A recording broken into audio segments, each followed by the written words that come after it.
Adventures by Morse.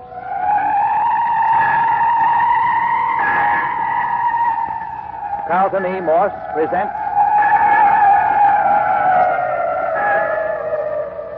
The City of the Dead, featuring Captain Friday. If you like high adventure, come with me. If you like the stealth of intrigue, come with me. If you like blood and thunder, come with me. 2:00 on the afternoon of the third day in the City of the Dead. A drenching wet blanket of fog still lays upon this old abandoned cemetery. In our last episode, Jimmy Parker and Dr. Tooner had gone down into the City of the Dead in search of the phantom church bell, leaving Phyllis Carroll alone with Mayor Friday. Jimmy tried to prevent this arrangement, but was unsuccessful, and so at the last minute he slipped Phyllis the knife with which she had been stabbed 2 days previously, and a police whistle. If in danger, she was to blow the whistle. Jimmy and Doc then went down to the old church ruins and accidentally discovered the bell in the basement of the ruins. But that wasn't all we found. There was a man down there. He was bound and gagged and near death from a blow on the head and from starvation. He was the one who'd been ringing the bell. Dr. Tooner and I unbound the now unconscious fellow and started back to the cottage with him. And halfway there, suddenly out of the murk and gloom came the piercing squeal of a police whistle. I knew that meant Phyllis was in danger. I dropped the unconscious man and ran through the fog for the cottage, leaving Doc Tooner to follow with the stranger as best he could. I'm coming! I'm coming, Phil! Oh, I was a fool to leave her with Mayor Friday. Here's the house. Phil! Phil, I'm coming! I'm coming! Phyllis, what's the matter? Jimmy, you're so white. What's the matter with you? Well, isn't anything wrong? You blew the whistle? Why, no, I didn't, Jimmy. You mean that police whistle, Parker? Captain Friday. Well, where did you come from? He's back, Jimmy. Nothing happened to him at all. Never mind that now. Were you talking about the police whistle? Yes. There's one of my men outside. I've got a whole crew down from the city hunting for that phantom church bell. Well, you don't need him. Dr. Tooner and I found it. What? You found it? You say you found the phantom church bell? Where? Yeah, Mayor Friday. Found it in the basement of the old church. Basement. Well, now, ain't that the beatin'est... Why didn't I think of that right off? But who in Sam here would think of looking in the basement for a ringing bell? Oh, but look here, Parker. What made the bell ring? Well, there was a man. Say, we've got to go help Dr. Tooner. He's got a dying man down there in the City of the Dead. I left him alone when I heard the whistle. A man? Who is it? Well, I never saw him before. Neither did the doctor. You say he's dying? Well, that's what Dr. Tooner said. Well, come on, Parker. I want to see that man. Well, listen. Here he comes now. Captain Friday. Now, where in Kentucky... Never mind that now, Doc. What'd you do with the man? I reckon you won't need him any longer. Of course I do. I want to question him. Can't question him, Captain. He died back yonder while I was fetching him up. Died? Without saying a word? Unconscious for a few seconds. Gave his name, told me who he was, and how come he was tied up, and then he died. Oh, the poor fellow. Well, who was he? Said his name was William Rogers. Said he was an employee of Cartwright, Hobson, and Cartwright, the attorneys who sent Miss Carroll here her letter about where the black pearls were hidden. There. That's the key to the whole story. That's what I've been looking for. Doc, did he say what he was doing down here in the City of the Dead? He said he was looking for the black pearls. Why, the dirty double-crossing son of a thief, he got what was coming to him. Them was his own last words, Captain. Said he deserved what he got. Did he say how he got information about the pearls? Yes, he said that 2 days before the letter was sent to Miss Carroll, it was taken out of the company vault and put in a special file. He had access to this file and made a practice of stealing information that he could sell. What a fine piece of jailbait he was. Cartwright will be tickled pink to hear about this. Well, that just about gives me a line on this whole affair. You mean you can explain everything now? Yes, Miss Carroll. It's a deuce of a mess, but I got it straight, I think. And you don't think Jimmy or I killed my cousin, Bert Arnold? No, wait. Let's go back to the beginning of the whole thing. Here, sit down, Parker. You too, Doctor. It's a long and intricate story, and it's going to take a while telling you. Sit here on the bed beside me, Jimmy. Well, you mind putting another log on the fire first, Parker? Oh, sure thing. So you got the whole thing straightened out, Captain. Yeah, but with you and Dad acting like a couple of clams, I mighty near slipped up. So you think you got the thing straightened out now, huh, son? I certainly have, Dad. No fooling. Oh, you all set, Parker? Yeah. Go ahead. Comfortable, Phil? Oh, yes, Jimmy. Well, as I said, to get the thing straight, we'll have to start way back at the beginning. You mean the night we caught these two youngsters sneaking out of the City of the Dead? The night somebody shot at the mayor? No much further back than that, Doc. I'll have to go way back to the San Francisco fire in 1906. Oh. Yes, Miss Carroll. Back to the time when your grandfather, Theodore Beverly, and your uncle Robert Beverly lost everything in the blaze. Robert Beverly? You mean my uncle who disappeared? That's right. Is he mixed up in this, too? Oh, rather. Well, this is the way things happen. On the night the fire got such a hold on San Francisco that it was apparent most of the business and residential district was going to burn, old Theodore Beverly and his son Robert took that precious collection of pearls, drove down here to the city of the dead, and buried them in one of the graves. Their clue to the place where the pearls were buried was the name on the tombstone. The name was Ernest Morton. Well, that explains all the activity in the vicinity of Ernie Morton's grave. Yes. Now then, after the fire had been subdued in San Francisco and everything was put more or less to rights, old man Beverly and Robert came down here to recover their hidden treasure. It wasn't there. What? Nope, not there. Oh, but I don't understand. What about the letter he left with the Cartwright lawyers for me? Well, the old man lost a good deal of his reason in the fire. He saw his business burn up before his eyes. He saw his great fortune vanish overnight. Saw his beautiful home burn, everything go. His mind went with it. So even before they returned for the pearls, Theodore Beverly was a broken man. Well, then he might have forgotten where he hid the pearls. Yeah, but Robert should have remembered. That's true, and yet Robert wasn't all that he might have been. I'll have to say a little about him to explain. He was an unhealthy young man, had always been pampered, not too brilliant. In every way, a minus quantity. Almost subnormal, wouldn't you say, Dr. Tuner? No, I wouldn't say that. Just a fellow who'd never have to lift a hand to help himself. Absolutely at sea when thrown on his own. Well, there he is. Certainly he was thrown on his own after his father's fortune disappeared. And he was twice as helpless when his father lost his reason. Well, then the pearls may still be buried somewhere down here in the city of the dead? You're getting ahead of the story, Miss Carroll. Well, it was sometime during this period that old man Beverly made out those elaborate papers giving the pearls to you. He was obsessed with the idea that the pearls were buried in Ernie Morton's grave. That's the excuse for the papers. You see, Cartwright didn't know what the letter contained.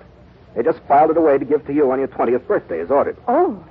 Now then, Doc Tuner didn't quite tell the truth when he said all his patients were buried in the city of the dead.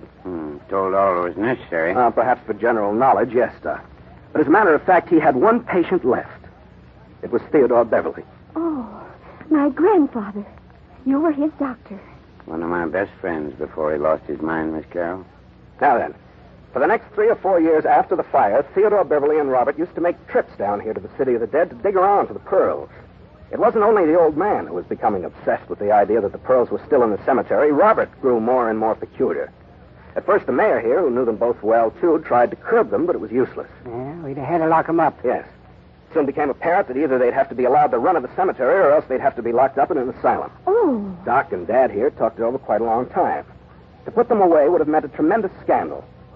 So finally, after much thought, Dad built a little cabin back there in the woods and moved both of them in. Say, look here, Captain Friday. You're not going to tell us one of them was masquerading as Lammy Fink. Exactly what I'm saying. Robert Beverly and Lammy Fink are one and the same person. Yeah, but if you knew... I didn't know it, Parker, until I got on this case. I grew up as a kid down here thinking that Lammy Fink was no one else but Lammy Fink, an addle-pated gravedigger, and that the old man who lived with him was his crazy father, Old Fink. So Mother's suspicions were right. Grandfather wasn't drowned. No, not drowned. They just faded out of the world they'd always lived in and became mere shadows in the city of the dead. Their obsession concerning the pearls took a peculiar form. They set up a sort of guardianship over the city of the dead. They watched everyone who approached the cemetery like hawks. Everyone who came down here, they believed, were here to dig for their pearls. Yeah, never hurt no one. Just watched them until they left. That's right. Well, it got so they didn't do much digging themselves. The old man would grow uneasy about once a month and go out and dig like fury for a few hours. Dad here got so he could tell when a spell was coming on. After old man Beverly had worn himself out and had left, Dad would go down and fill up the hole and replace the turf. So that's how all those graves have been refilled so mysteriously. Remember, Captain, I told you the place where Phil and I had dug had been covered up. And the grave was refilled after we opened Ernie Morton's grave and found Bert Arnold. Yes, Dad was responsible for all that. Well, now, that brings us down to the night that the phantom bell started ringing and old Clawfoot put in his appearance, and you, Miss Carroll, and Parker here were captured. Yes. Well, who was old Clawfoot, Captain Friday? Now, just a minute. At least 2 days before you and Parker came to the city of the dead, Dad here discovered that the cemetery was receiving night marauders other than Robert or old man Beverly. He called Dr. Tuner down the second day, and things had just about reached some sort of a mysterious climax when you two kids walked onto the scene. Dad and Doc naturally thought they'd finally caught the guilty parties, and they locked you up. They didn't call the police because they feared giving away the Beverly secret, which they dreaded doing after all these years. So they just locked us up. That's it. But they were curious about this phantom bell. They went down to the old church and found that new rope hanging from the ceiling. As you know, Dad pulled the rope thinking it would ring the bell, and he was creased by a bullet. Yes. Who did that? That was a booby trap. That rope wasn't fastened to a bell. It was fastened to the trigger of a revolver on the opposite side of the room.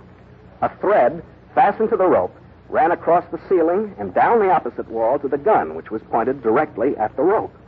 Anyone pulling the rope would be in a direct line with the bullet. But who would rig up a trap like that? That's what took me the longest to figure out.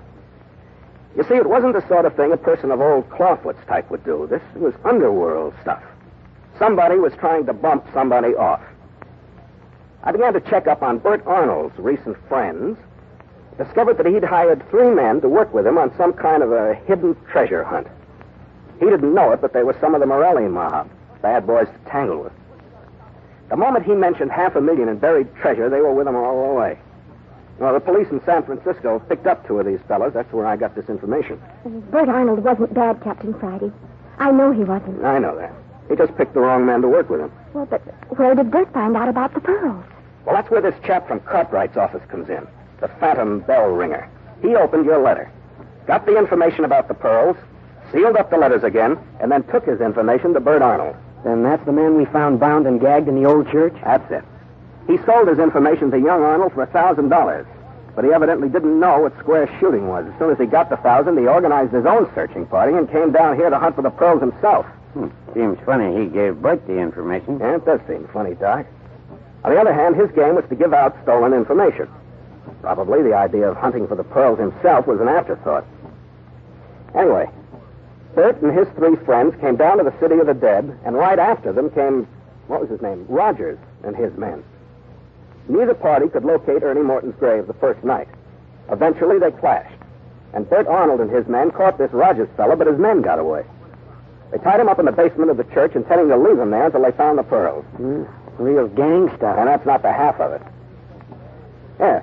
Throw another stick of wood on the fire, and we'll get to the second night. That's when murder really came to the city of the dead.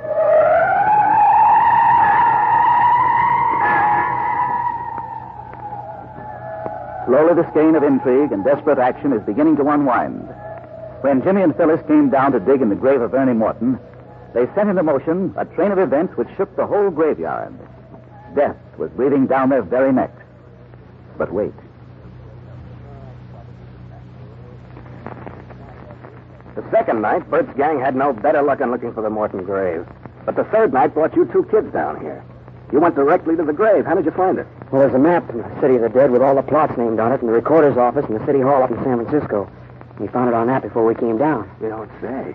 Well, you're not so dumb. Oh, now to get back to the gun trap in the church. Bert's men were using the church for a hangout in the daytime, doing their searching at night. One evening, while Bert and his men were out, Roger's men slipped into the back room and rigged up the booby trap for revenge, hoping that one of the other gang would be shot. Evidently, however, Doc, Tuner, and Dad were the first to run across it. Yeah, just my kind of luck. What a horrible, cowardly thing to do. Well, now to get back to the night you came down. You went to Ernie Morton's grave and began to dig. It wasn't any time until Bert and his men heard you and crept up to see who it was. Bert recognized you in the moonlight, Miss Carroll, and kept his men back. You see, Jimmy? I knew someone was watching. Yeah. But they weren't the only ones watching. Really? Who else? There were 2 other groups. 2? Yes. There were the men of Rogers' gang, and back watching you and the Rogers gang were Old Man Beverly and Robert. Well, now, if that wasn't a setup. Finally, Miss Carroll, you became frightened, and you made Parker quit digging before he'd really had a chance to get deep enough to find anything. I couldn't stand it any longer. The minute you 2 left, Bert and his men sneaked up, saw that it was Ernie Morton's grave you were digging in, and took up the work where you 2 left off. You see, they saw that you hadn't found the pearls. Oh, I'm glad we didn't find them now. Just think what might have happened. Well, the Rogers gang waited until you were out of hearing, and then they jumped Bert and his men, and in the fight, Bert was strangled and his men driven off. Oh. Then they, in turn, took up the job of digging. Then the Rogers gang got the pearls after all? Now, wait a minute. After they dug to their satisfaction, they threw Bert's body in the grave and partly covered it up. Later, Dad came along and saw the half-open grave, and thinking that Old Man Beverly had been up to his tricks again, filled it in, not knowing that he was helping to cover up a murder. But what about the sobbing we heard on the road? And who stole Jimmy's car? The car was stolen by Bert's 3 friends. They wanted to make a quick getaway after Bert was killed. You thought there were only 2, but the third one got into the car further down the road. And what about the person we heard sobbing? That was Robert, or Lammy Fink, whichever you wish to call him. But where was Old Man Beverly? In Lammy's arms. In his arms? Yes.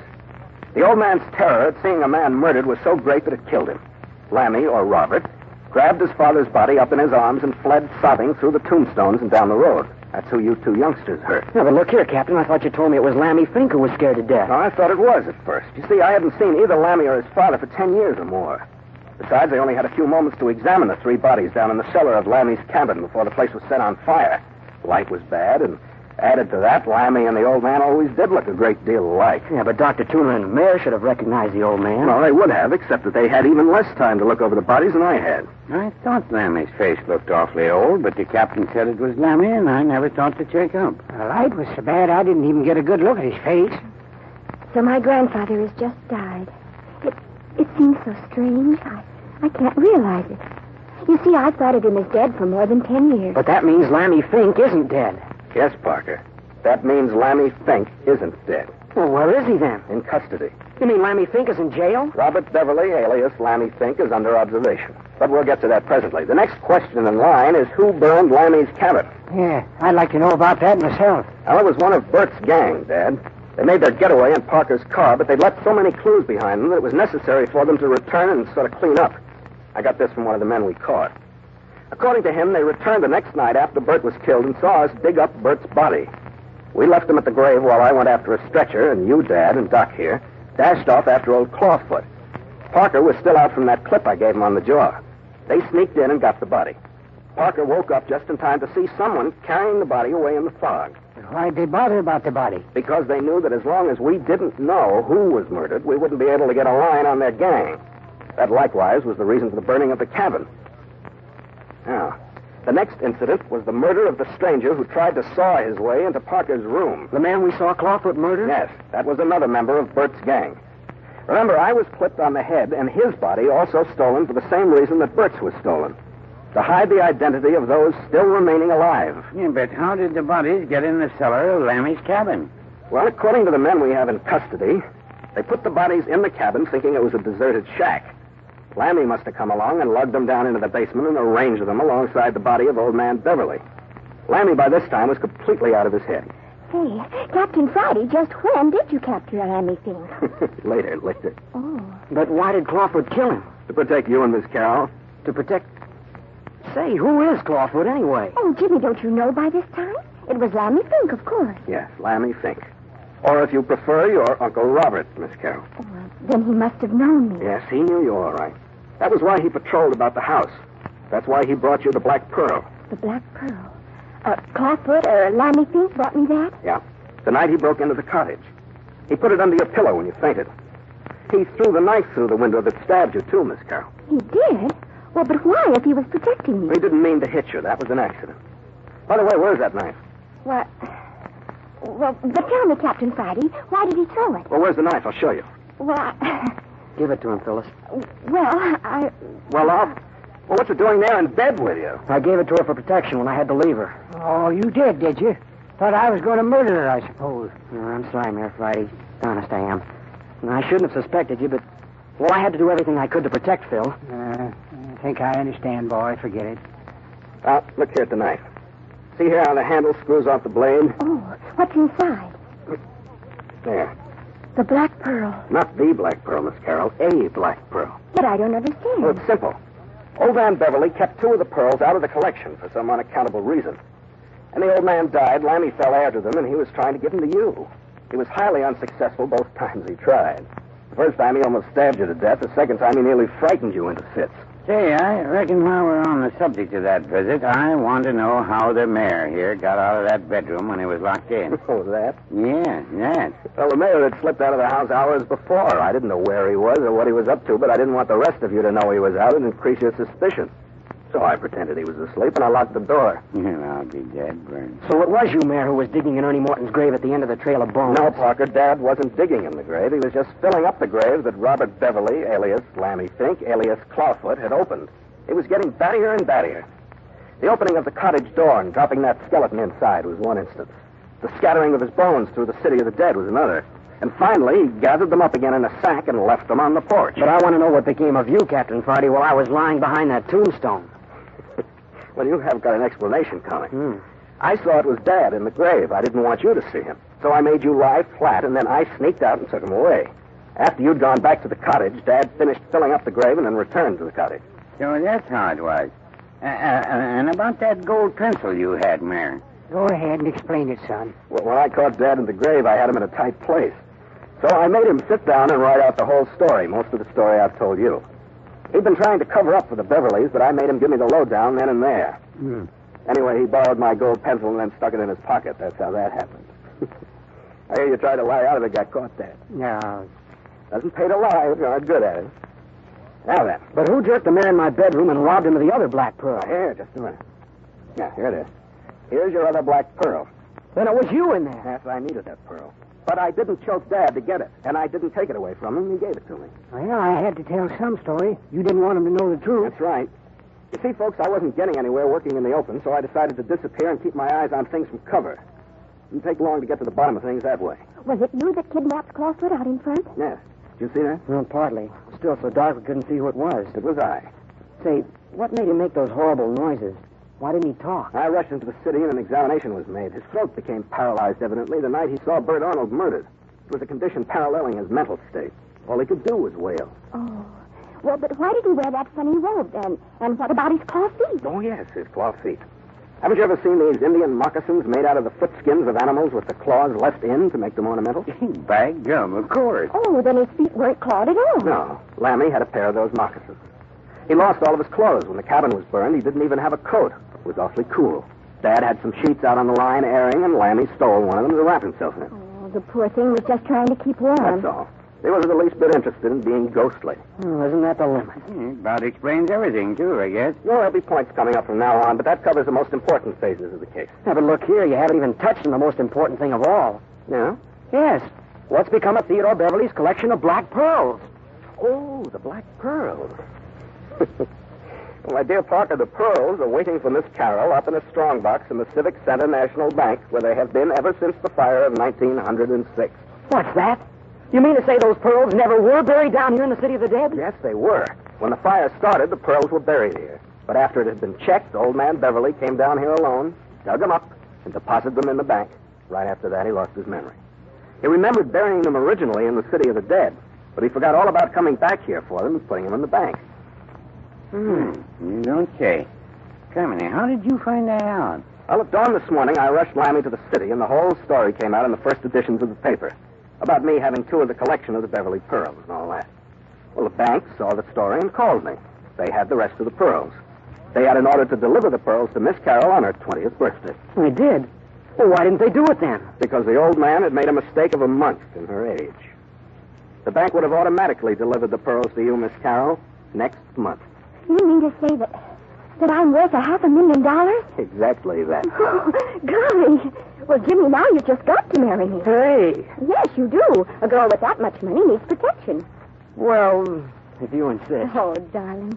And you're all invited to the wedding. Yeah, and we'll be there. Don't you think we won't? And you, Captain Friday? Well, I don't know. I've got some business that's going to take me out of town if I get back. What kind of business, son? Military intelligence, Dad. The government's put a finger on Skip Turner and me to do a job for them up off the coast of Canada. Who's Skip Turner? One of my operatives in my agency. Off the coast of Canada. That sounds like smugglers. Well, I can't talk about it, but I can guarantee you there's liable to be plenty of death and destruction before we get through. There's some pretty lonely, wide-open spaces up in that country. And not all the animals go around on four legs.